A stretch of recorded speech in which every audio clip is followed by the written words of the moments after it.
Vamos. Então, queridos irmãos, graça e paz, sejam bem-vindos. Uma feliz e abençoada semana para todos.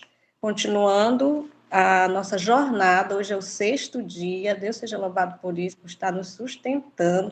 Fico muito feliz porque às 4h30 já temos bastante gente na sala. Inclusive, a gente está começando até antes de 4h30, para que os irmãos possam ter oportunidades, mas ainda não dá essa oportunidade. Mas Deus seja louvado, é importante a sua participação, você testemunhar, você agradecer, você louvar.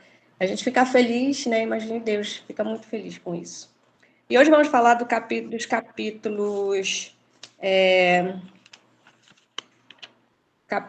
Ixi, Reginaldo, eu não coloquei aqui o capítulo. São 3 capítulos, né, Reginaldo? 10 a 12. 10, 11 e 12. 10, 11 e 12, né? Obrigada, irmãos.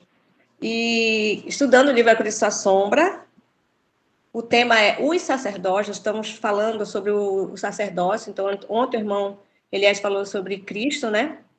Nós somos sacerdotes, o trabalho dele. E hoje o Reginaldo vai falar sobre os sacerdotes, os levitas e as vestes sacerdotais. Com você a palavra, Reginaldo, e obrigado por estar aqui com a gente. Então, bom dia a todos, que Deus venha abençoar esta programação e que todos venham receber bênçãos. Estou feliz por estar aqui e que Deus venha nos conduzir neste momento para, assim, compreender a sua palavra. Então, o assunto deste livro sobre o santuário é um assunto que é muito importante a gente conhecer, porque cada detalhe simboliza a vida de Cristo, né, até a cruz. E podemos dizer além da cruz, né, que hoje o que era feito no segundo compartimento sendo feito hoje no céu.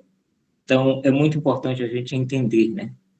E o interessante, irmãos, que cada tipo, né, usado em todo o sistema de sacrifícios, foi planejado por Deus para que simbolizasse algumas verdades espirituais. É onde nós estamos buscando, né, compreender cada detalhe para que possamos ficar mais perto de Jesus e ter a consciência do nosso dever neste mundo.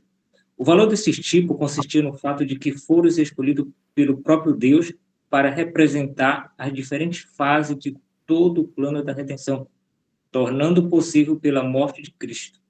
A semelhança entre tipo e antítipo nunca é acidental, mas simplesmente é um cumprimento do grande plano de Deus, né? Então, tudo que aconteceu ali naquele santuário terrestre foi apresentado, significava algum ponto ali da morte de Cristo, né? Apontava para a morte de Cristo e para o juízo, né?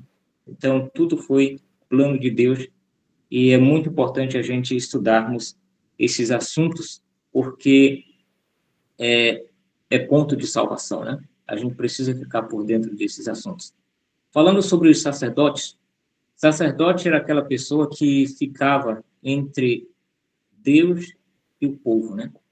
Era um intercessor, era um mediador, era uma figura que era muito importante, ou seja, mais importante ali no lado espiritual, no reino, na congregação.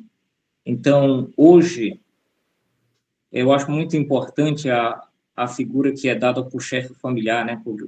Para uma pessoa que tem um lar, que tem uma família, chama-se de sacerdote, né?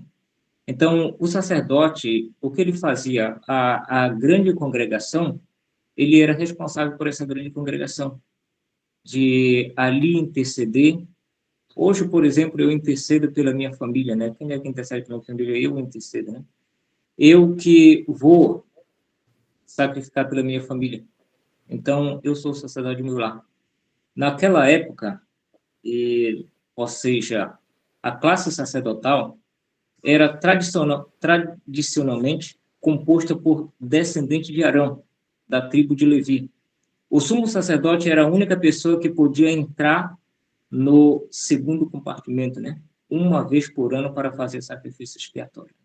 Então, importante essa função, né? Uma pessoa que estava ali pertinho de Deus, mas tinha que ter todo o cuidado porque Deus estava ali. E assim somos hoje sacerdotes dos nossos lares e conduzindo a nossa família para o céu, né? Então, havia naquela época, ou seja, as ordens, né? As ordens levíticas e as ordens Melquisedeque. Porém, a de Melquisedeque precedia a ordem levítica. Nos dias de Abraão, o sacerdote Melquisedeque era o rei de Salém, bem como o sacerdote do Deus Altíssimo. Embora não haja muito como mencionado na Bíblia, sobre a ordem sacerdotal de Melquisedeque.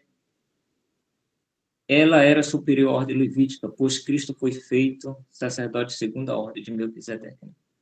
Então, Cristo veio da linhagem de Judá, não era da linhagem de Levi, porém, a ordem sacerdotal de Melquisedeque, né?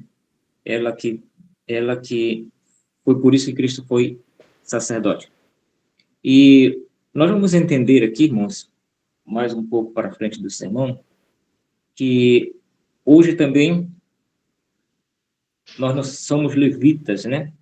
Podemos não ser da tribo de Levi, mas podemos ser também sacerdotes, né? O interessante é que a ordem levítica, ela estendeu-se desde o tempo em que Israel saiu do Egito até a cruz. Porque quando Cristo morreu na cruz, o véu se rasgou e ali foi desfeito tudo, né? Ali encerrou o sacrifício, porque o verdadeiro sacrifício tinha sido feito ali na cruz e foi feito uma vez por todas, né? Uma só vez, e isso valeu para toda a humanidade. Temos o sacerdote de Cristo, do qual todos os sacerdotes terrenos eram tipo, né? Então, cada detalhe, cada função que cada um lhe fazia diariamente representava o grande sumo sacerdote Cristo, né? Sendo Cristo um sacerdote, segundo a ordem de Melquisedeque, vivemos agora sobre a ordem sacerdotal de Melquisedeque, né? Então, Jesus exerceu essa atividade quando ele foi ao céu, né? Até 1844. Então, de 1844, ele agora adentrou para o segundo compartimento e hoje é o sumo sacerdote que está intercedendo, né, por nós e também confessando nossos pecados, intercedendo por cada um daqueles que confessam os seus pecados, né? E quando estudamos na questão dos sacerdotes levíticos, estamos, na verdade, estudando a obra sacerdotal de nosso Senhor e Salvador Jesus Cristo. Então, como eu falei, cada detalhe ali do santuário, ele tinha um simbolismo, né? Um simbolismo muito, muito importante. E eu fico maravilhado quando a gente encontra, né, esses detalhes. E é muito importante a gente encontrar porque ele é de grande valia para a nossa vida, né? Então, vamos ver aqui alguns detalhes. Por exemplo, o sacerdote levítico era dividido em 24 turnos, né? Na época de Davi, no tempo de Davi, agora ele dividiu ali os sacerdotes e em 24 turnos. Em cada turno tinha um chefe, ou seja, aquele que ia dar as ordens coordenadas para os demais, né? E esses sacerdotes, eles eram tudo alinhados, né? A obra do santuário era uma obra que estava ali na presença de Deus. É uma obra que, quando o ser humano tem essa função, ele tem que ter todo cuidado, né? E responsabilidade. A responsabilidade que cada um tinha era muito grande, porque estava ali na presença de Deus, né? Mexia, estava na responsabilidade de humanos, de pessoas, né? Quando o Salvador subiu ao céu, o interessante é isso aqui, irmãos, o tipo encontra o antítipo, né? Quando o Salvador subiu ao céu, conduziu uma multidão de cativos. E quando em visão foi mostrado a João o primeiro compartimento do santuário celestial, com as suas 7 lâmpadas de fogo acesa diante do trono de Deus, viu 24 anciões assentados e 24 tronos, e adoravam o Cordeiro, né? Então, 24 turnos, cada um com seus chefes, cada turno tinha o seu chefe, e agora João, ali no santuário, ele vê ali 24 anciões, né? 24 tronos. Só que Cristo, quando ele conduziu ao céu aquela multidão, não foi só 24, né? Foi muitos, muitos, muitos cativos, né? Muitos fiéis. O texto de Apocalipse, capítulo 5, versículo 9, ele diz assim: e eles cantavam um cântico novo. Tu és digno de receber o livro e de abrir os seus selos, pois foste morto, e com teu sangue compraste para Deus homens de toda tribo, língua, povo e nação. Então, de toda tribo, né? Então não foi só de Levi, mas foi de toda a tribo da terra, que foi conduzida ali.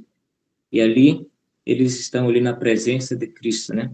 O simbolismo que acontecia no santuário, quando foi dirigido por Salomão, agora está acontecendo no céu. Que maravilha, irmãos. Que bênção, né?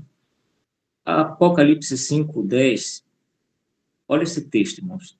Tu o constituíste reino e sacerdote para o nosso Deus, né? Então, eles reinarão, né? Isso aqui é muito importante a gente entender isso aqui, porque é algo que tem o tipo e agora encontra o seu antítipo, né? Muito importante para a gente meditar. Outro detalhe interessante referente aos sacerdotes, que somente os descendentes de Arão eram autorizados a servir como sacerdote. Ou seja, a tribo de Levi, ela foi separada para a função, né? Para estar ali diante do Senhor. Eles não receberam herança, a herança deles era o Senhor, e eles tinham essa função. Mas para atuar no templo, para fazer sacrifício, era somente a tribo ou seja, a família de Arão. Então, os demais levitas, eles faziam outros tipos de trabalho relacionado ao templo, né? E o interessante é que todo sacerdote era levita, né? Mas nem todo levita era um sacerdote. No tipo, o sacerdote que não podia provar sua genealogia diretamente de Arão, o primeiro sumo sacerdote, era eliminado do sacerdócio. Então, do antítipo, o cristão que não pode provar sua ligação direta com Cristo, o sumo sacerdote celestial, jamais se tornará um dos sacerdotes reais. Olha só o que esse tipo aqui, né? Então, naquela época, quando eles saíram de Babilônia, que voltaram para Jerusalém, muitos ali perderam a sua genealogia, né? E tudo ali era registrado em um livro para eles procuravam, né? E aqueles que não podiam provar que não fazia parte da família de Arão, então eles não podiam exercer o seu cargo.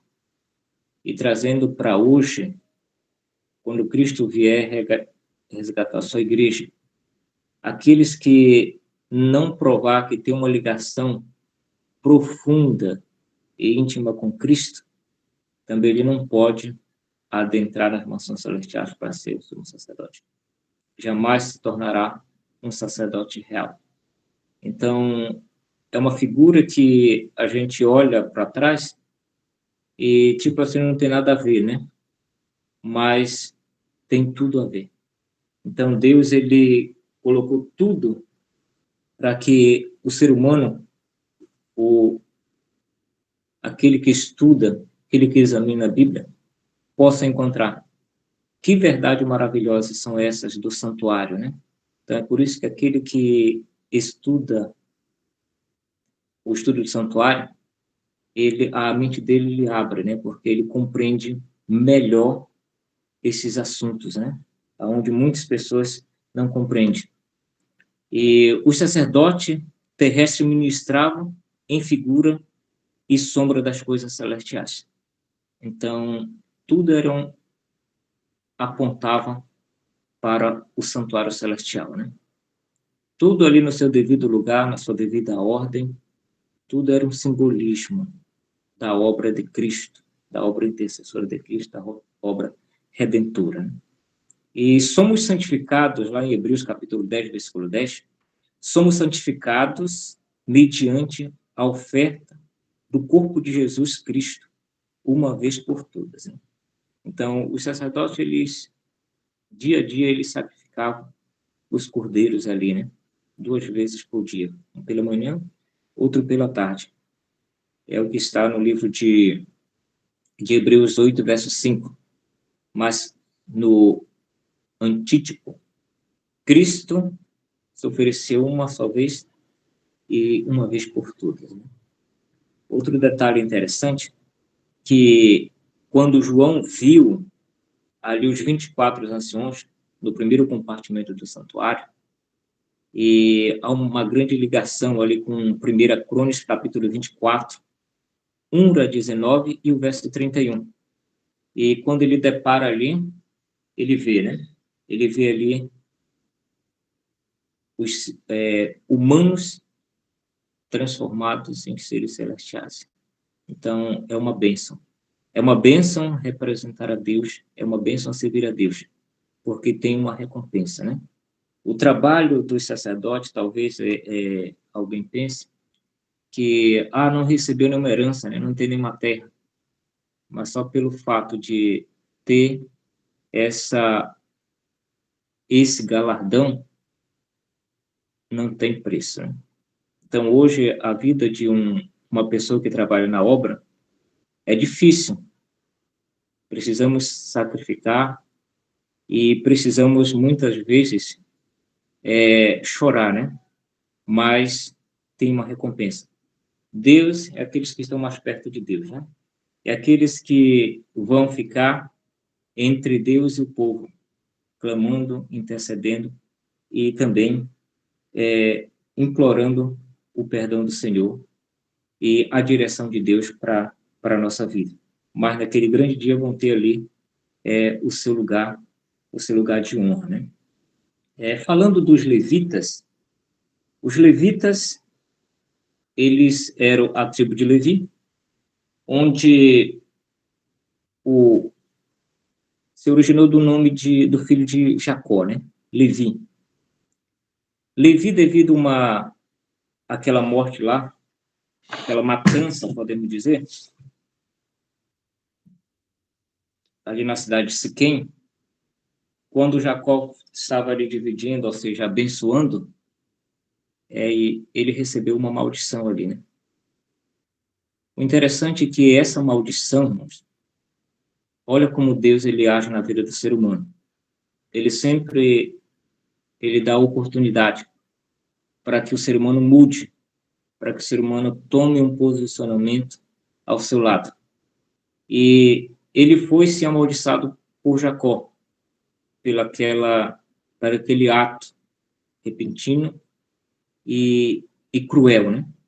Mas o que acontece? Quando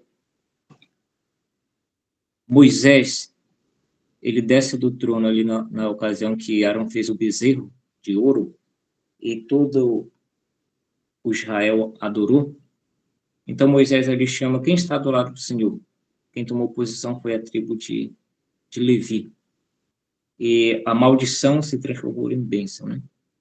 Aqueles que estavam amaldiçoados, estavam longe de Deus, eles vieram para mais perto de Deus.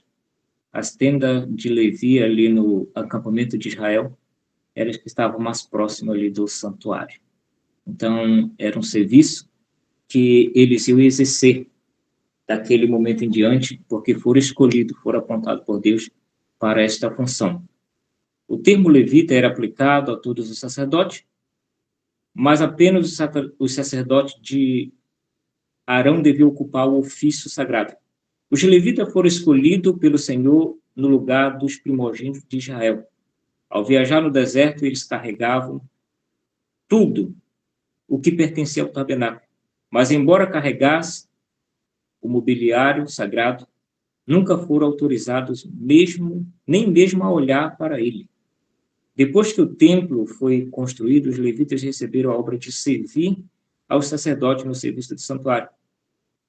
Eles preparavam os pães da proposição, muitas vezes ele liderava o serviço do cântico, recolhia o dízimo e realizava grande parte da obra ligada ao serviço do Senhor. Então, era uma tribo que sempre tinha um serviço para eles, né? Um serviço ali junto ao trono, cuidando da casa do Senhor, organizando. O serviço dos levitas era um serviço no templo religioso, ou seja, a manutenção do templo, como já foi falado aqui, eles faziam manutenção, eles carregavam, também eles transportavam, né? Ou seja, ele era porteiro, ele mantinha a ordem, o acesso, né? Outra função deles também era professores, né? Eles ensinavam a ler, eles tinham o dever de interpretar e agora ensinar para cada filho de Israel. E outro detalhe também é a administração, né? Eles cuidavam ali das finanças do templo também. E esse aqui era a tribo de Levi, aonde todos foram escolhidos e todos honravam esse nome. Eles também cantavam, né? Eles eram cantores, ou seja, toda obra ligada ao santuário, eles faziam, né? Os levitas só não podiam fazer uma coisa, né? Aqueles que não eram da linhagem de Arão, era oferecer sacrifício, era ocupar o ofício sagrado, que era da famílias do sacerdote, do sumo sacerdote Arão. Então, eles preparavam os pães, eles faziam muitas outras coisas que estavam ali, que era sua função, né? Ou seja, os levitas serviam sob a ordem dos sacerdotes no pátio do santuário. Isso está escrito em Números, capítulo 18, versículo de 1 a 7. Então, ali eles eram coordenados pelos sacerdotes, né? E cada um fazia a sua função com toda a ordem, com toda a alegria. E o interessante é que eles carregavam os utensílios sagrados, por exemplo, a arca, né? Mas eles não podiam olhar para dentro da arca, porque se olhasse, morreriam, mesmo tendo essa função de estar mais perto de Deus, mas eles não podiam olhar. Então, as coisas sagradas têm restrições, né? Então, devemos ter essa compreensão. Mateus 28, 19 a 20, os ministros de Cristo deviam ir a todo mundo, o pátio antítipo, né? Então, os levitas, eles faziam isso, né? Eles ensinavam, eles orientavam, e nós também fomos comissionados por Cristo para ensinar a palavra dele e ensinar a guardar todas as coisas que ele tem nos ensinado, né? Também exercemos essa função no dia a dia, né? Os levitas eram mestres em Israel. Então, no tempo ali no livro de Crônica 35, verso 3, capítulo 30, verso 22 também, fala ali nessa questão, né? Eles eram mestres em Israel, né? Ali, por exemplo, quando os magos vieram a Herodes e saber onde estava o rei, né, o novo rei, então Herodes mandou chamar quem? Os levitas, né? Os mestres da lei, para que pudesse explicar e saber o lugar exato onde Cristo ia nascer. Então, ele era o mestre em Israel. Cristo comissionou todos nós também para ser mestre, para nos dedicar ao estudo da palavra dele, e também para dar uma resposta concreta a todos aqueles que pedirem razão da nossa fé. E falando de vestes sacerdotais, irmãos, aqui tem muito simbolismo, né? Muito significado. Então, cada detalhe aqui, eles são muitos e o nosso tempo ele é bem curtinho. Então, as cores, elas foram escolhidas, né? Um detalhe por Deus, cada cor representa, tem um simbolismo. Tudo foi feito perfeitamente para mostrar o amor, a misericórdia e apontar para o grande o grande sumo sacerdote, que é Cristo, né? Então, as vestes usadas pelos sacerdotes comuns eram de linho branco, significava pureza, né? Então, todos aqueles que vão à presença de Cristo, eles precisam ter essa consciência de estar puro ou buscar a pureza.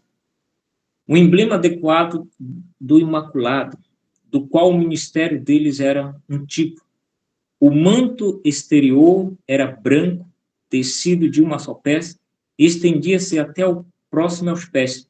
Estava preso na cintura como um cinto de linho branco, bordado de azul, púrpura e escarlate. Uma mitra branca de linho ou turbante cobria a cabeça. Estes artigos, como os calções de linhos que eram usados por todos os sacerdotes oficiantes, completavam o traje do sacerdote comum, né? Então, o linho representava a pureza e ali também a questão dessa mitra, né? Que tinha ali uma lâmina que tinha um escrito, santidade ao Senhor, que ficava bem na região da testa. O que acontece? Isso simbolizava que a santidade, ou seja, a consagração, ela começa da mente, né? E representa isso. Então, o sacerdote, ele era vestido com essas vestes para adentrar na presença de Deus. Um detalhe interessante é que o sacerdote, ele só podia usar essas vestes quando ele fosse oficiar, né? Ou seja, fosse fazer ali o trabalho no templo. Fora disso, ele não usaria essas vestes, né? Então, Deus, ele organizou tudo isso aí para nos mostrar o quanto ele é santo, né? O quanto, quando nós chegarmos perto dele, devemos ir, como diz lá em Eclesiastes, capítulo 5, com todo cuidado. E ele pensou, uma das primeiras coisas que ele pensou foi nas vestes, né? Quando o sumo sacerdote, quando o sacerdote viesse apresentar a mim, ele precisa vir com essas vestimentas. E nós também, como devemos nos apresentar a Deus, né? Então, tudo foi escolhido. Tinha o manto, por exemplo, era uma só peça, né? A túnica que Cristo usava era uma só peça também.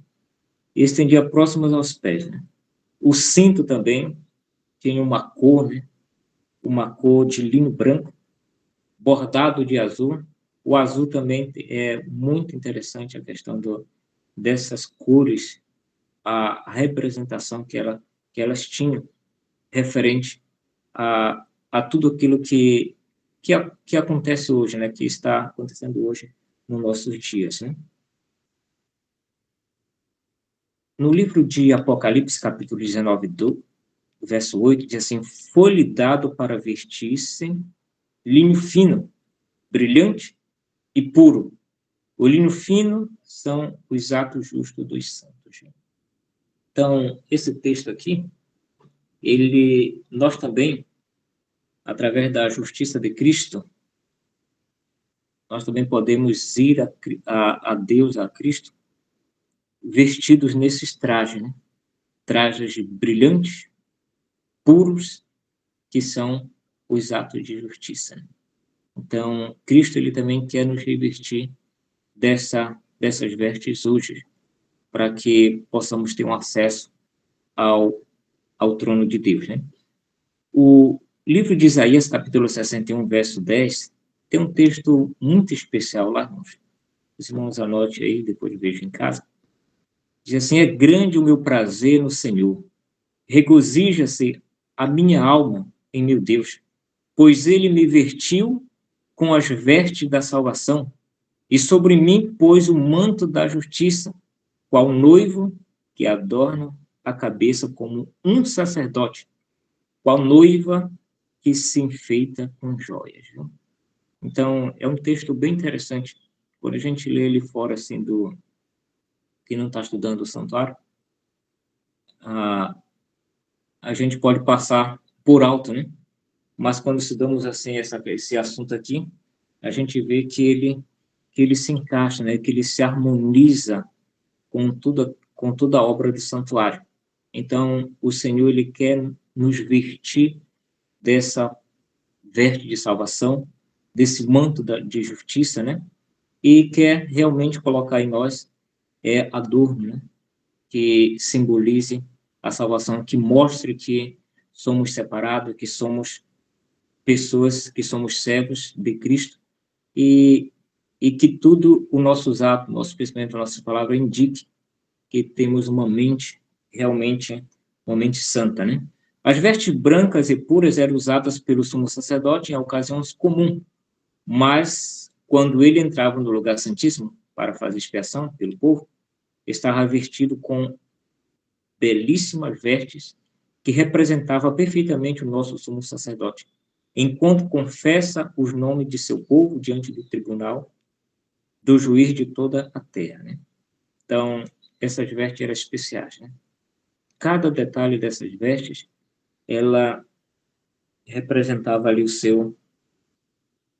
o Deus, né? E o povo. Olha o que diz aqui, né?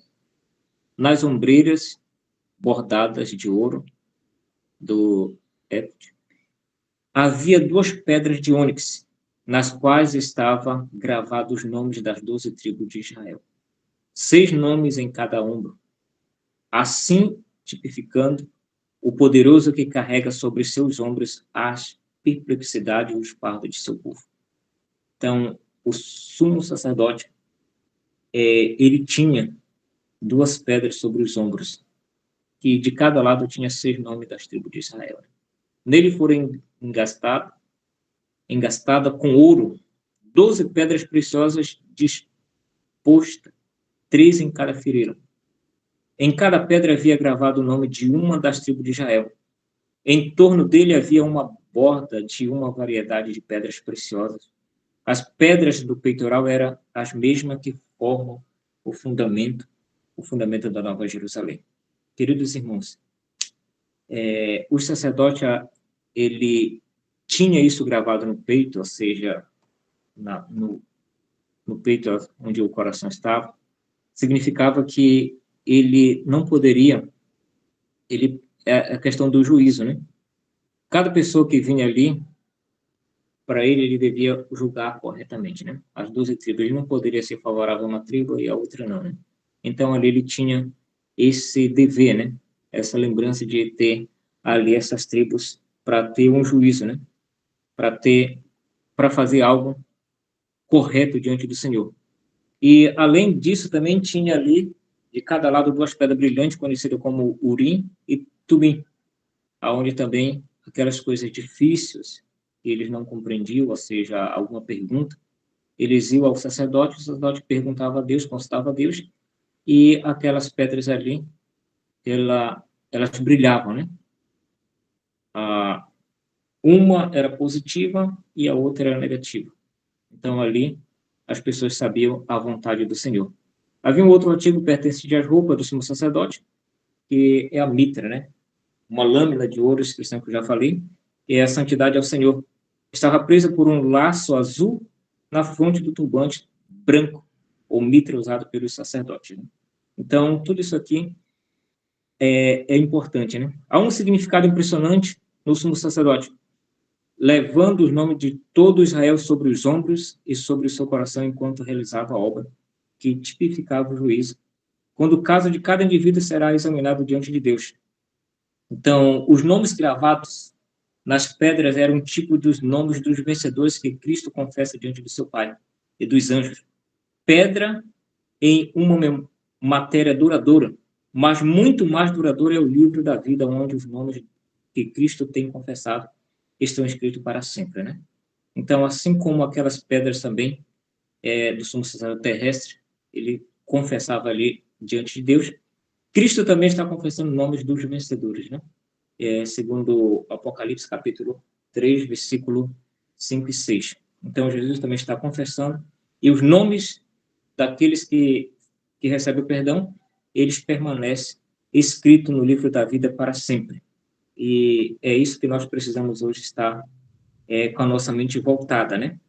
Para que os nossos nomes permaneçam ali no livro da vida e que possamos estar confessando dia a dia, que possamos estar indo para a cama em paz com Deus, né? Amanhecendo o dia em paz com Deus e permanecer em paz com Deus para que o nosso nome permaneça no livro da vida. Cristo hoje está intercedendo por cada um de nós e que possamos ser vencedores nele.